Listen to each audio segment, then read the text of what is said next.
ఈ ప్రెస్ బిల్లులన్నీ కొట్టుకుపోయినాయండి.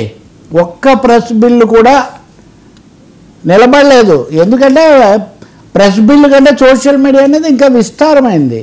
కాబట్టి ప్రతిపక్షమేమో మీడియాను, ఇప్పుడు మీరు జూబ్లీ హిల్స్ ఎన్నికల మీద కూడా ఏమన్నారు, మీరు సోషల్ మీడియాని నమ్ముకున్నారు, అందుకే ఓడిపోయారు, ప్రజల్లోకి వెళ్ళాలన్నారు. కాబట్టి సోషల్ మీడియా కావచ్చు మాట్లాడిన దాంట్లో తప్పులు ఉంటే మీరు దానికి వివరణలు ఇవ్వండి, సవరణలు ఇవ్వండి, సమాచారాలు ఇవ్వండి. కానీ అదే సమయంలో విమర్శ చేసే హక్కు, తప్పులు ఎత్తి చూపే హక్కు మటుకు ఉంటుంది అని తప్పకుండా గుర్తించండి. వాళ్ళేమో దాన్ని ఒక ఆయుధంగా చేసుకుంటే, వీళ్ళేమో అక్కడి నుంచి ఆత్మరక్షణ కోసం వీళ్ళు ఎదురుదాడి చేస్తే ఏమైపోతుంది? ప్రజలకు తికమక ఏర్పడుతుంది. ఏది సత్యం?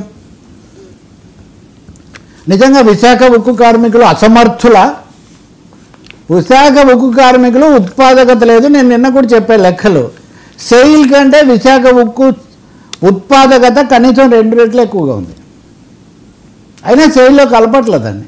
కాబట్టి సమాచారాన్ని, వాస్తవాలను విమర్శను చేసే హక్కు మీడియాకి ఎప్పుడు ఉంటుంది. ప్రతిపక్షం దాన్ని చేస్తుంది. తప్పైతే మీరు చర్య తీసుకోండి, సమాచారం చెప్పండి, కోర్టులో వాదించండి, బహిరంగ ప్రకటన ఇవ్వండి. అంతేగాని ఇంకా వరుసగా మేము ప్రయోగిస్తామని చెప్తే అది మంచిది కాదు. నేను ఒక తెలుగుదేశం గురించి, కారుమూరి వెంకటరెడ్డి గురించి నేను చెప్పట్లేదు. వీళ్ళు కూడా నిగ్రహంగా ఉండాల్సిందే. ఇష్టం వచ్చినట్టుగా మాట్లాడేస్తే సెన్సేషన్ రావచ్చు, కానీ సెన్సేషన్ వస్తే ఏం ఉపయోగం లేదు కదా.